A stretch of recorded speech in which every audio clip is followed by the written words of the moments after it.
আসসালামু আলাইকুম। Welcome back to my channel Tanis home cooking. আজকে আপনাদের সাথে শেয়ার করছি চকলেট কাপকেকের রেসিপি। আর এই কাপকেকগুলো আমি বানিয়েছি একটা ডিম দিয়ে। এখানে 6টা কাপকেক হয়েছে একটা ডিম থেকে।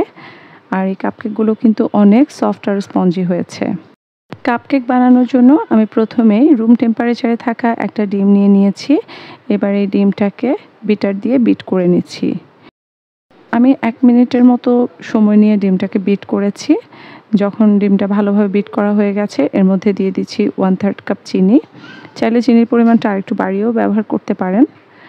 এবার চিনি আর ডিমটা খুব ভালোভাবে বিট করে নিয়েছি। এবার এর মধ্যে দিয়ে দিচ্ছি 2 টেবিল চামচের মতো সয়াবিন তেল। আর দিয়ে দিচ্ছি সামান্য ভ্যানিলা এসেন্স। এবার এই সব কিছু আবারও একসাথে ভালোভাবে বিট করে নিচ্ছি। আবারও প্রায় 1 মিনিটের মতো সময় নিয়ে সব কিছু বিট করে নিয়েছি। এবার এর মধ্যে আমি শুকনো উপকরণগুলো দিয়ে দিচ্ছি। এখানে 1/2 কাপ নিয়েছি ময়দা আর 2 টেবিল চামচ নিয়েছি কোকো পাউডার।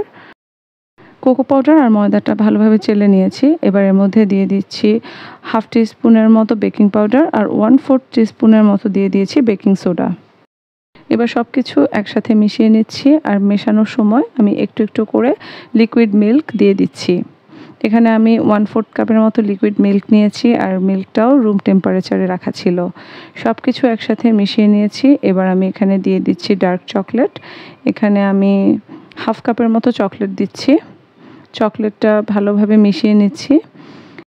সব কিছু মেশানো হয়ে গেছে। এবার আমি এগুলোকে ওভেনে বেক করে নিব। এই জন্য আমি একটা কাপকেকের মোল্ড নিয়েছি আর এর মধ্যে আমি ব্যাটারটা দিয়ে দিচ্ছি। এটাকে পুরোপুরি দেওয়া যাবে না, অর্ধেকটা খালি রেখে ব্যাটারগুলো দিতে হবে। ওপরে কিছু চকলেট চিপস ছড়িয়ে দিচ্ছি। 160 ডিগ্রিতে আমি এটাকে 15 থেকে 20 মিনিটের মতো সময় নিয়ে বেক করে নিব। চাইলে চুলায় বেক করে নিতে পারেন। সেক্ষেত্রে অন্যান্য কেক চুলায় বেক করার যে সিস্টেম ঠিক সেই সিস্টেমেই এই কেকটাকে বেক করে নেবেন। আমার কেকটা রেডি হয়ে গেছে। আমি ওভেন থেকে বের করে নিয়েছি। একটা কেক আমি একটু কাছ থেকে দেখাই। এই কেকটা কিন্তু অনেক সফট আর স্পঞ্জি হয় আর এটা কিন্তু চুপসে যায় না।